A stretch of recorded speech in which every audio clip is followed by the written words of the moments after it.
Welcome back to the Glow Up Girl podcast. I am Kyra Mitchell-Lewis. I am so pleased today to have Scott and Nancy Kiesling here.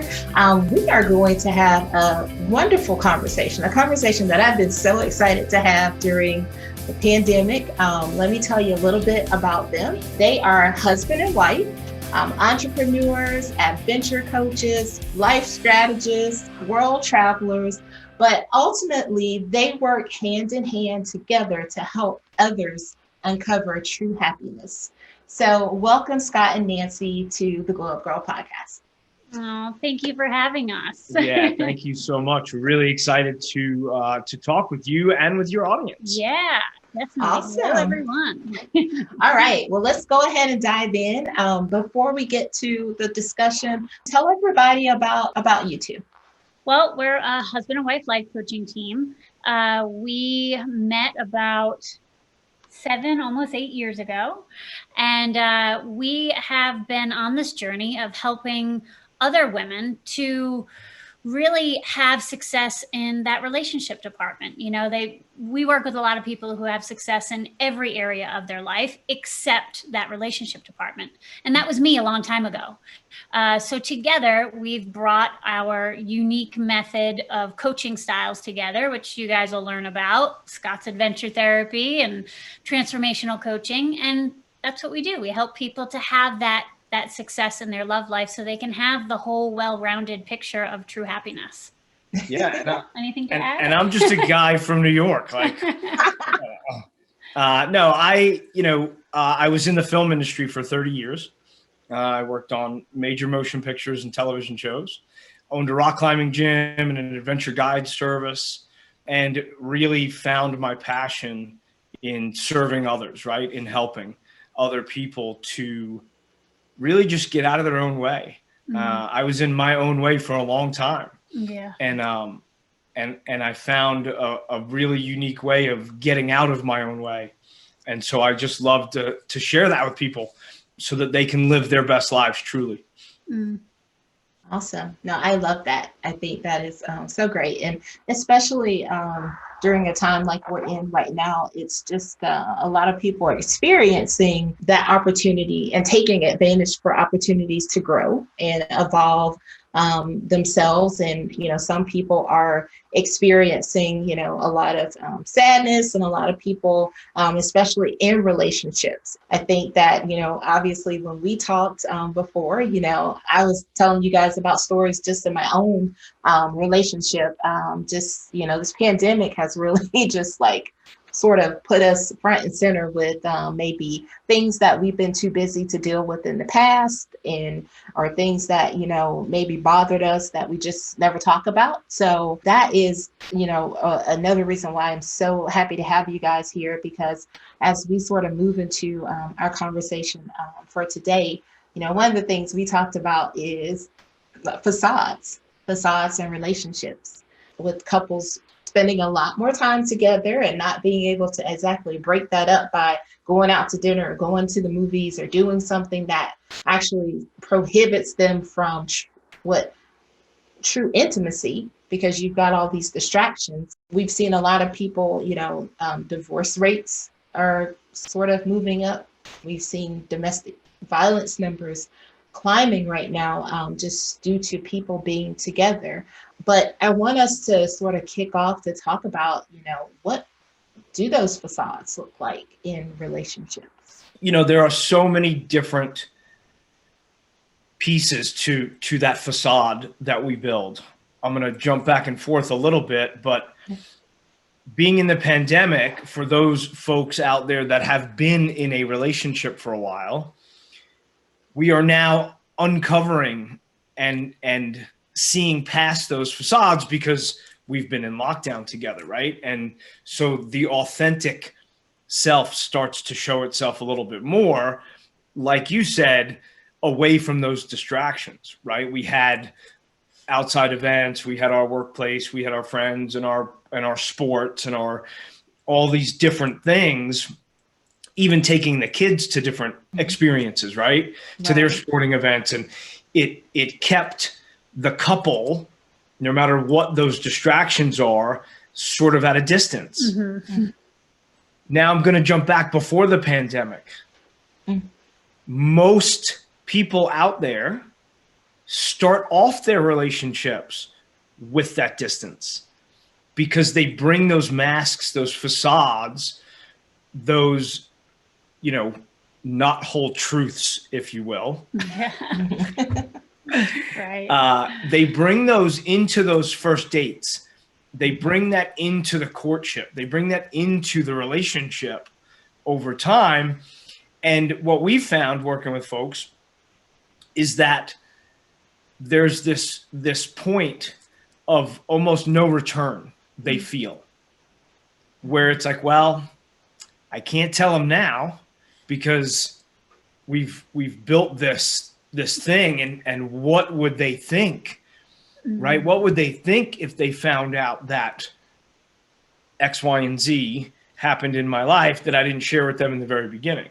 Mhm. So we already start with those masks.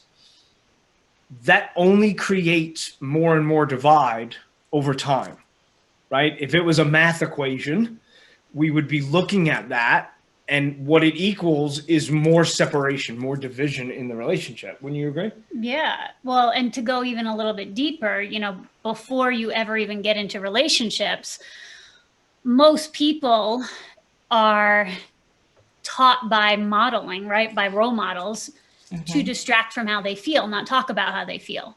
So some people do that in healthier ways with, you know, healthy distractions, like, well, quote unquote, those that can't see me, healthy distractions like working out, hiking, all these, like, you know, things that take them away, or work, right? Diving into work, all these Right. things. Some people do it in quote unquote unhealthy ways, right? Drinking, taking drugs, whatever it is, right? Don't feel.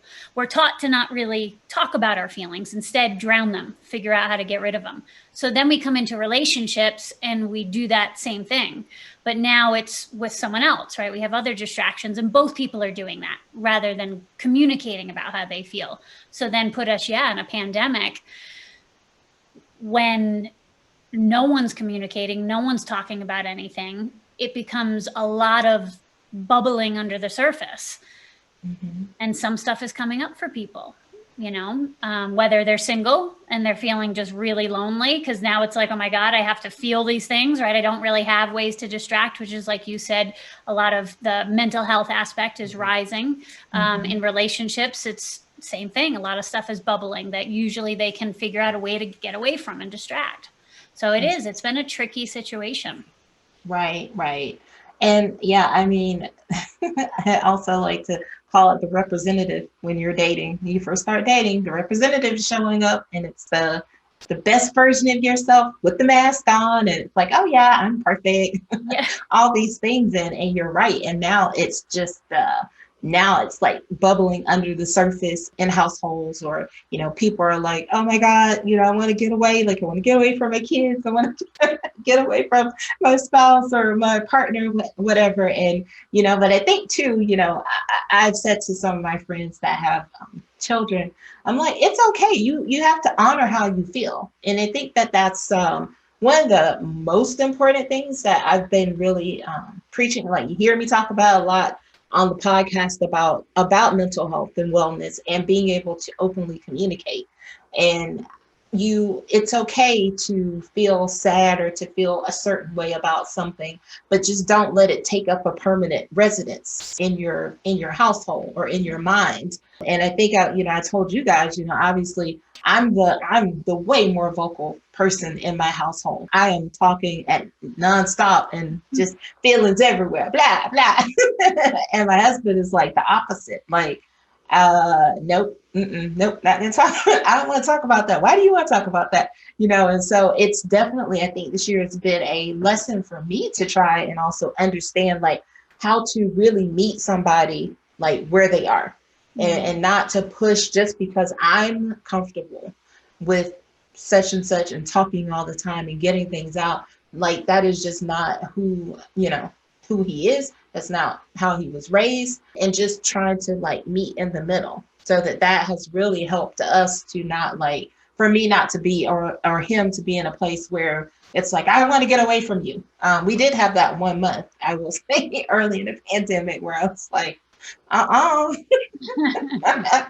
don't know. I'm gonna have to leave this house. But I think that just being open to, just trying to understand the other person, like what would you guys, I mean, to sort of put you on the spot here, would you talk about like your communication styles and how, if we can use examples, maybe so people understand, like both people don't have to be the same in order for it maybe to work. Yeah, definitely. I mean, what you just touched on, I think, is a great point. Meeting someone where they're at, right? Stepping out of self for a little while and how you're feeling to see someone else, right? What are they struggling with, and trying to read them rather than, instead it's like people get triggered by them, right? But try to read why they're behaving the way they're behaving, right? If we think about ourselves and we go, okay, yeah, there's certain things that make me tick, right? Things that piss me off, things that make me happy, things that, whatever those are, that exists for the other person too. So looking at someone and going, why are they getting so, closed off? Or why are they getting so upset? And taking things down a notch, and really coming to them at the same level, like you said. I think that opens someone up. It brings walls down, right? And it allows them to open up with vulnerability, or to honestly tell you, I'm not ready. I'm not in that place right now to talk, right? And then, okay, then you can take another step and go a little bit further of the why, right? Why don't they want to talk? Or whichever. But I, like you said, I think meeting them where they're at is a great starting point. Yeah. And, for us, it's really about that vulnerability and that communication, right? So I grew up in a house that communication and feelings were not allowed. I mean, it was pretty upfront, right? Those were two things that were not allowed to be in my home as a young man, right? And so I carried those beliefs into my relationships, right? And so I didn't communicate, right? I was silent and strong, right? But what I found out as I did my work is that I was communicating, right? I was communicating in a very aggressive, nonverbal way, right? Because I would shut down. But moreover, I was communicating with the cage of my mind, with this story that I was making up because I was piling so much stuff inside of there. So once I did my work and really found my heart space, right? My empathy and my compassion for me, for myself, it opened up a world of love for me, right? That I then could communicate, right? So I tell people, what things won't you, or I ask people, what things won't you stand for in a relationship anymore, right? We all have it. We all have something we won't stand for, right? What things won't you stand for from yourself in a relationship? Mine was staying silent. I would never stand for that in a relationship from myself again. And so for me, communication and vulnerability, even when we don't want to, and there are times we don't want to, but if we're aware, if we're present to our partner, if we're present to ourselves, if we're present to ourselves in that present moment, then we can feel and see the signs, right? They're like, I like to use automotive analogies, right? So if you're driving your car and the check engine light comes on, then you check the engine, right? If the oil light comes on, you check the oil. If my spouse's oil light comes on, she's silent in the morning. You can see she's sort of in that thought, right? We can tell when our partner isn't being present. We can tell when we're not being present. Mm-hmm. And speaking up to that and saying, hey, Nancy, you're a little quiet this morning. What's going on? Mm-hmm. Right. I'm either going to get one of two things.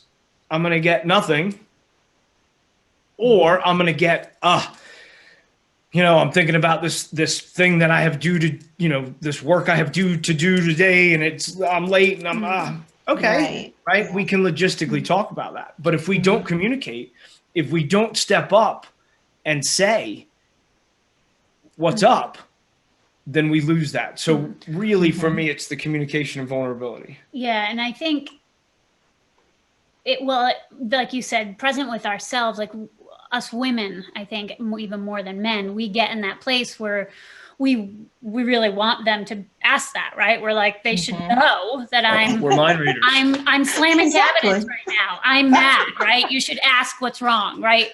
Right. Most of the time, they just get like, okay, I'm gonna go in the other room because something's about to blow up here, right? Or if you're quiet, they same thing. They get lost in their heads of, oh, geez.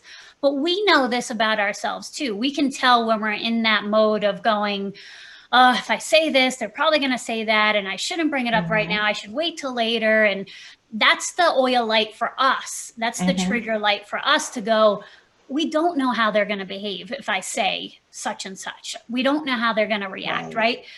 When we actually step through that and speak what we're fearful of speaking, we get such a big reward in return of them going, I had no idea, right? Because they were in their own heads thinking, oh my God, they're probably going to freak out.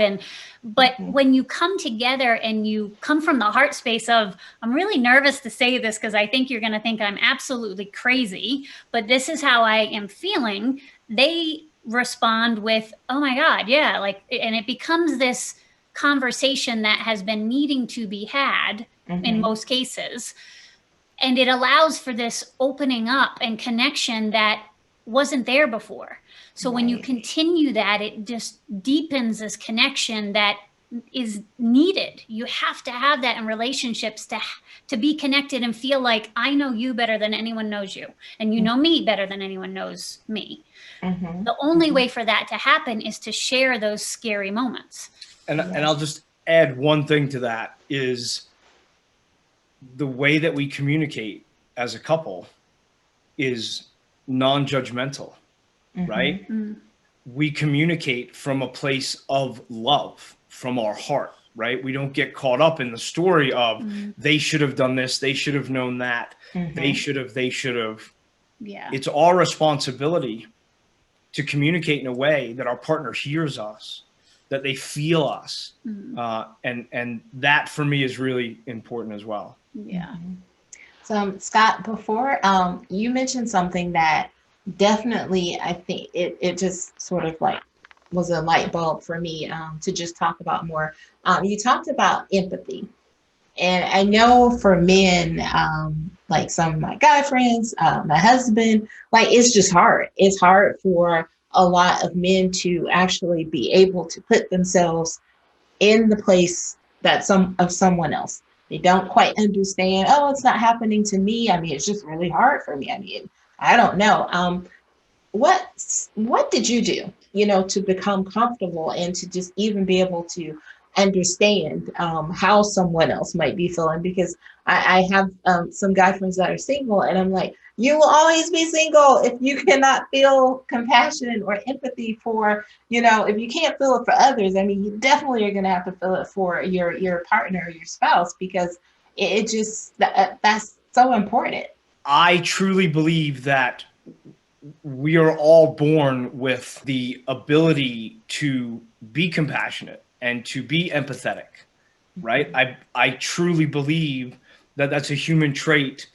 If you watch babies, if you watch children, right? So for me, what happened was it was literally beaten out of me, right? Like I was not allowed to be empathetic or right. And there are many men out there that we grew up with the ideas of an older generation of, this is what a man does not do, right? A man does not cry. A man does not feel. A man does not talk about his emotions.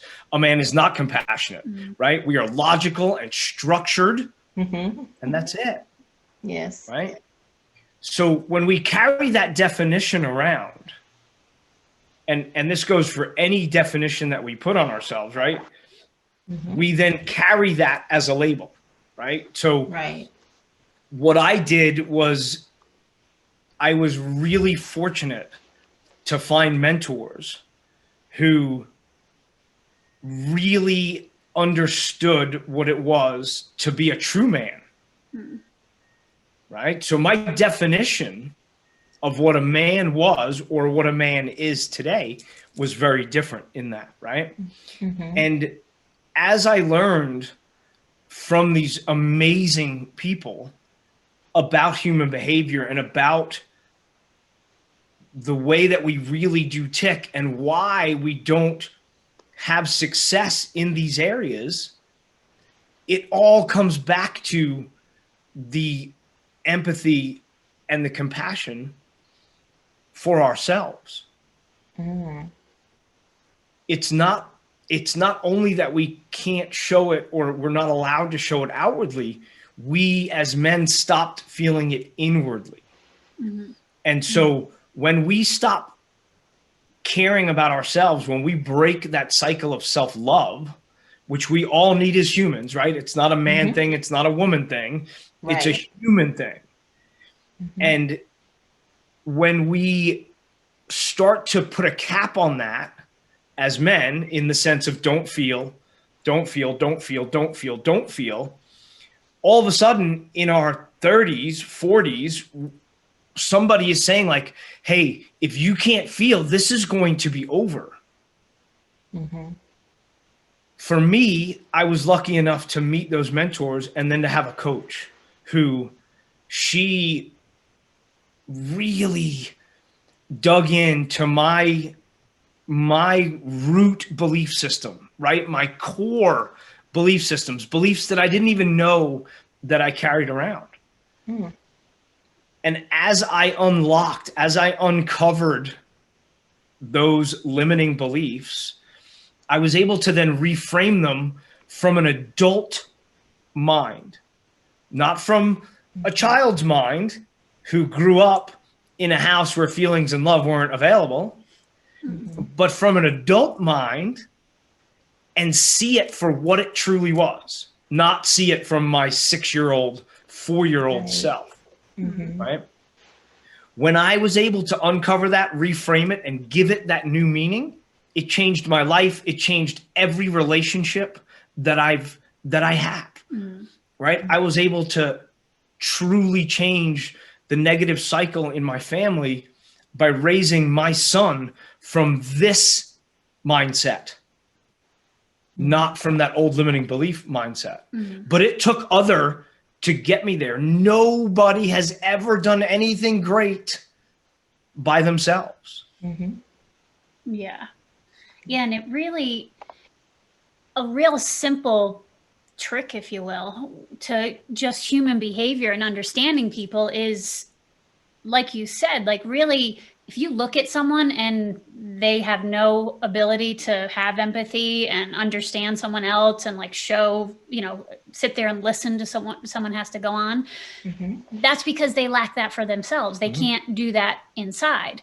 If there's someone who flips out and gets angry, they're, the manager or the boss, and that's their way of getting everyone in line. It's because they don't have the confidence and security within themselves to be able to do that. So the only way they know is to flip out and yell at everybody, right? So if you look at people and instead of get judgmental or offended when these things happen and notice that, oh, that's making me feel a little odd, but turn it around and look at them and go, what's struggling with them? You can immediately figure out how to work with that person in a way so both people get what you need, because you can help them to dive into what they need and why they can't communicate. and you then get to have what you want in that relationship. But it becomes really simple when you look at it that way of like, what's flashing over there, right? Because it's all a distraction. Whatever's flashing is a distraction from what they truly want to dive into. Yeah.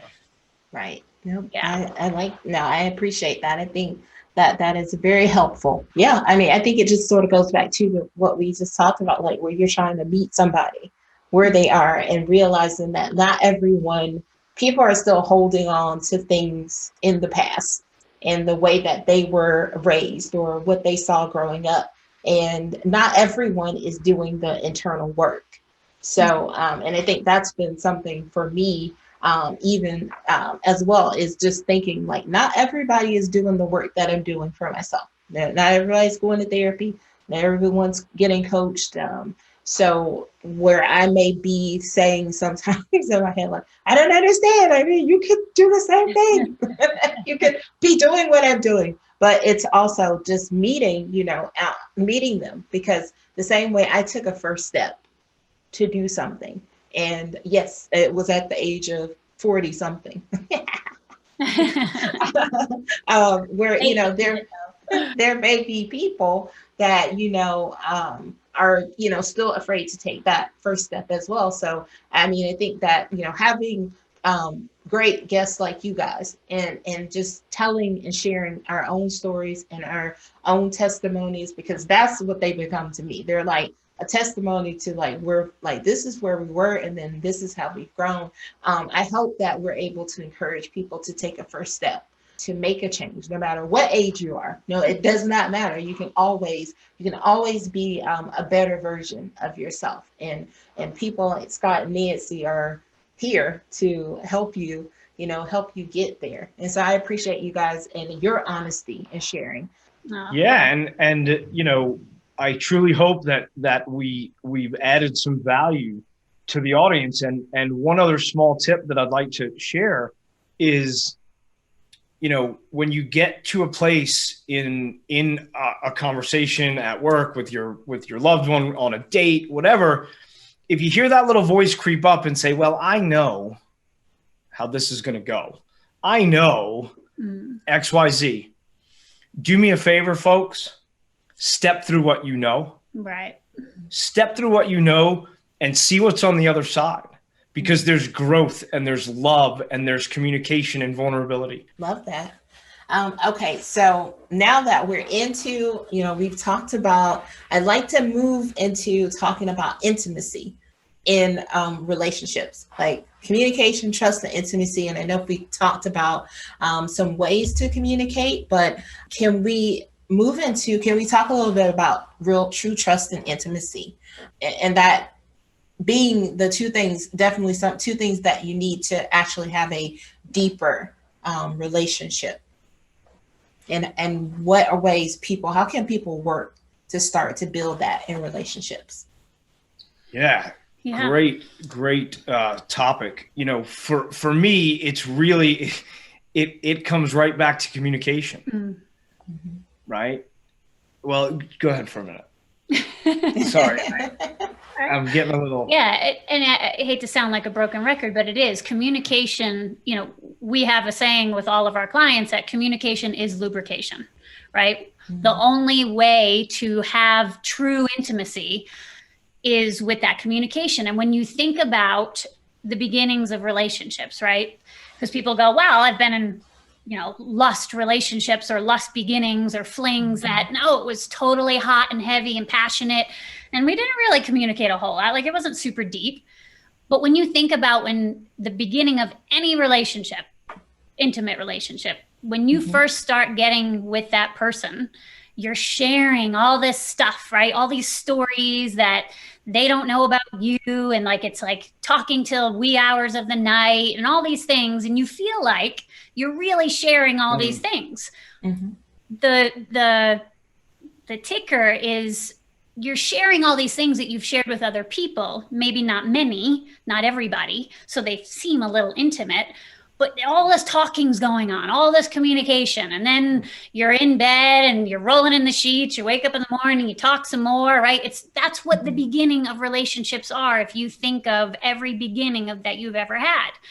then all of a sudden we get a little comfortable, right? Or things have to go deeper because we've talked about everything that we've always talked about. And it's like, well, what are we talking about now, right? Oh, I'm not going to talk about that, right? I'm not going to tell them about this.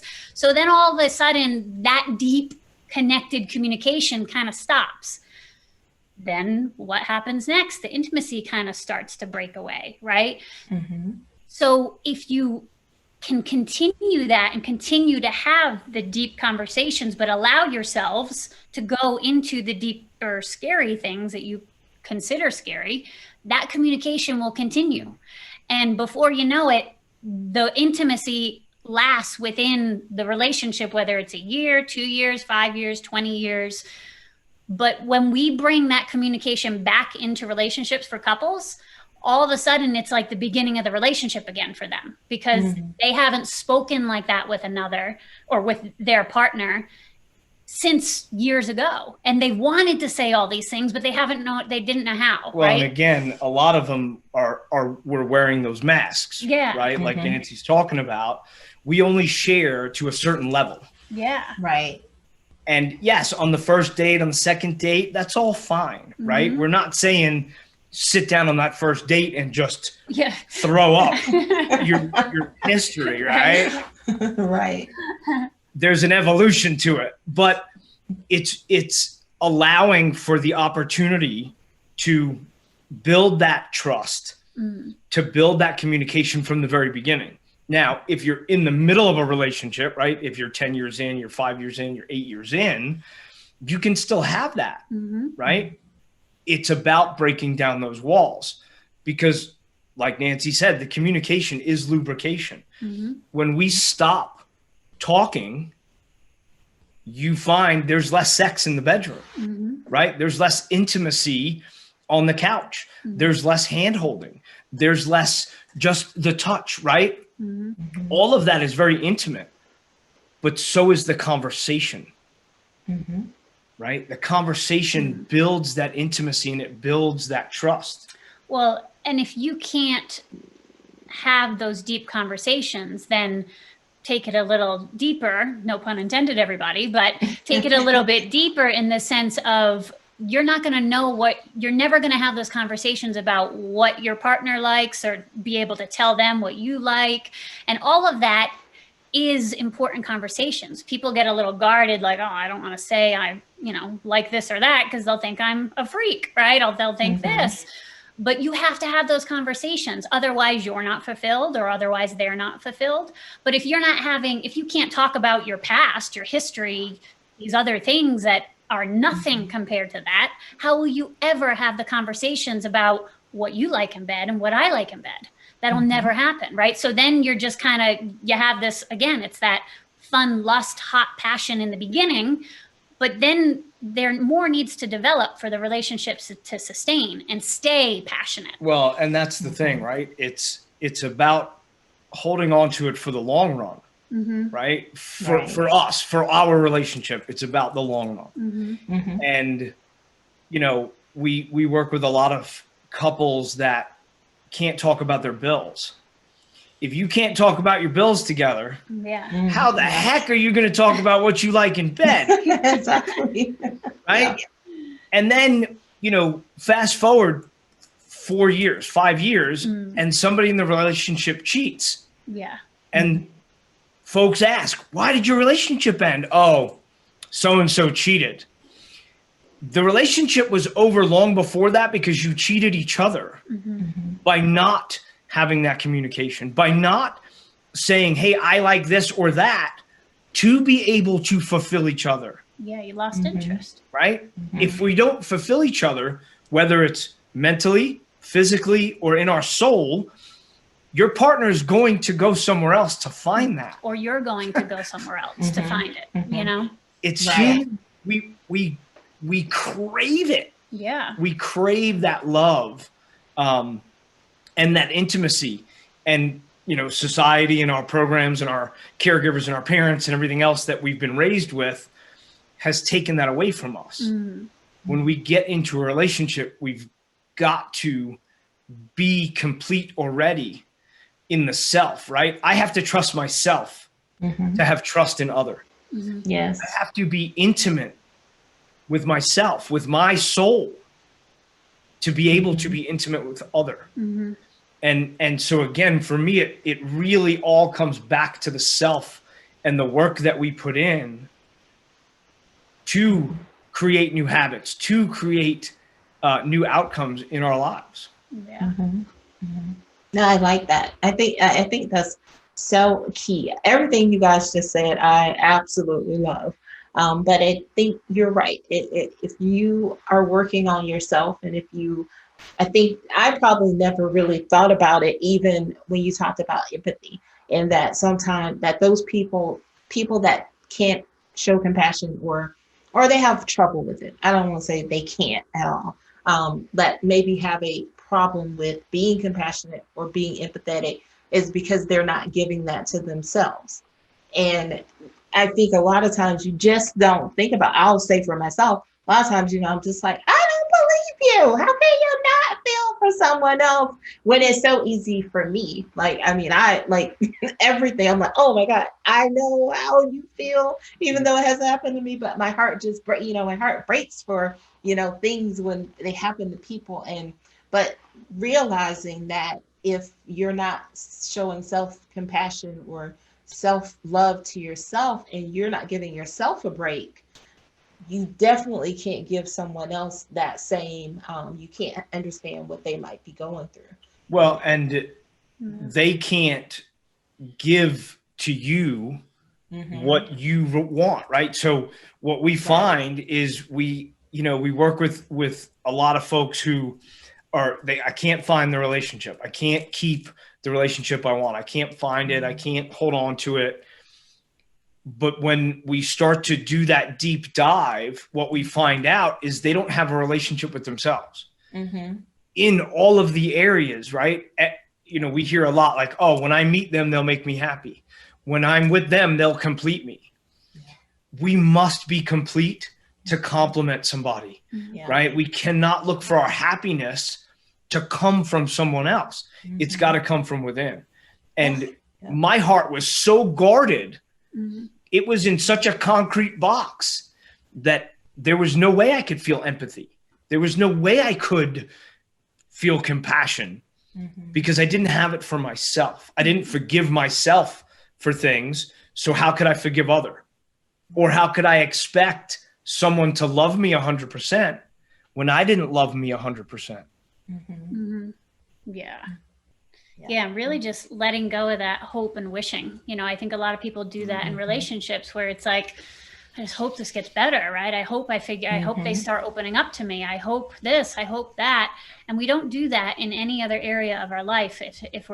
If we want to figure out how to become a bodybuilder or become successful in our business or any of these things, we go find a strategy and someone to follow that has been there before, right? And when you look at humans, most of them are not taught how to have great relationships, right? Most people come from really dysfunctional households where there wasn't a solid relationship to follow. So when that's happening in your relationships, instead of sitting there and hope and wishing that this would happen for you, start taking action and going and finding the people that can give you that can teach you how to communicate, how to get someone to open up, how to get you the love that you want. How to build a strategy to keep the relationship of your dreams. Yeah. No, that's great. And while now that we're talking about finding those people, can you guys talk about your programs and what you offer to any individual or couple that may be looking for help? Yeah, we offer a lot of different things. The unique part of our program is that it is specifically designed for each person. So even though we have, recorded modules and we have exercises, it's all related back to each individual with their own program, or each couple with their own program. Because look, we're all different. Okay. We're all the same, but we're all different. And we have all had different experiences that we carry throughout our lives. So it's not like a one size fits all program. And like I said, we have many programs, but most of them, we get folks on the path to really having that unshakable self-love, to really being on the path to that true relationship with self within 12 weeks. Mm-hmm. And we have really unique ways of doing that. Yeah. You know, we have what we call adventure therapy, right? And what that is a lot of people teach, a lot of coaches teach the transformation of your mindset, right? You need to have a mindset shift to start thinking differently, to start behaving differently, and then have different outcomes. But what happens on that train is it jumps on this roller coaster ride, and it's up and down. You have some success, and then you come back to your old ways. You have some success, come back to your old ways. And the reason for that is because our physiology, our body, our muscle memory holds on and keeps score of every experience we've had. Most people have years of feeling, no empathy, not allowed to show emotion, depression, sadness, whatever that is for the person. If they've felt that for a series of years, well, then when they have success, their muscle memory, their body is going to kick in at some point and go, we're supposed to be sad and lonely right now. What are you doing? Right. And tear you back down. So what we do is adventure therapy, and we bring that into people's homes, into their backyards, right into their house, or take them on trips, right? We have different ways of doing it, but we tie in that physiology shift to the mindset shift so they have transformational, long-lasting change. We don't want you to have to keep on, this roller coaster ride for years to come. We want to cut that, right? We want to cut that short and have you have that change and then have it be long-lasting. So you're not up and down, up and down. It's really an entire lifestyle change, if you will, right? It's really to get folks on that path to where they want to be without backing up, right? Without tripping over what's behind them and really continuing that forward motion. It becomes a practice, right? What we teach in that 12 weeks becomes a practice, right? And it's something that needs to be repeated, needs to be practiced to keep up. But it's very different than your traditional therapy, if you will, where we don't, we deal with the presenting problem a little bit, but we really dive into the roots, right? And we really, we get rid of the weeds. We get the garden growing healthy and strong, and then you go tend to it, right? Where in therapy, they want to keep tending to you for years. We want to get you through in 12 weeks and get you on the life that you really want in the way that you want it. Yeah. Awesome. I think that actually sounds really exciting. It sounds like an adventure. It is. Life is an adventure, right? Yeah, it is. Well, and, for some people, the adventure really does start the minute they reach out. Oh, yeah. Right? For so many of us, it's so hard to ask for help, to say, look, I've had failed relationship after failed relationship, and, I don't know why. I can't find the how to hold on to that. Yeah. It's so hard for us to just reach out and ask for help. So for a lot of folks, that's the first step out of that comfort zone. Right. Yeah. Which is adventure. Yeah. Right. Which is adventure. So, the adventure doesn't have to be rappelling. Where am I? Rappelling down a waterfall, or playing with monkeys in a jungle. It can simply be reaching out to have that call. Yeah. Yeah. Well, and speaking of reaching out, how can the audience find you or contact you? Yeah, you can basically just Google Scott and Nancy Kiesling, and all of our links will come up, whether it's Facebook, our website, our YouTube testimonials, any of those kinds of ways. Obviously on our website and Facebook, you can directly message us and reach out and just say you want to get to know us better. Yeah. ScottandNancyKiesling.com Awesome. is our website. And Fantastic. Well, gosh, this has been a great conversation. I knew it was going to be, because we had a great conversation before getting together again. But this was, I think, some very powerful information for individuals, for couples, anyone looking for love, anyone already in love in a relationship. I think this is so helpful, and what you guys do is amazing. And so I thank you for taking the time out of your day and joining me for this discussion. And I wish you guys so much success. And since we're ending almost at the end of 2020, a blessed and prosperous 2021 for you guys. Thank you so much. And really, thank you for having us. Yeah. And again, we don't know until we know it, folks. Yeah. So, don't be hard on yourselves, and take the leap, right? Take the leap into finding out what creates your patterns so that you can have different outcomes in your life. Yeah. We are our only challenge, right? Pointing at ourselves, looking in the mirror. Once you tackle that one, you can do anything. So awesome. That is so true. Well, stay tuned, everybody. I'll be right back.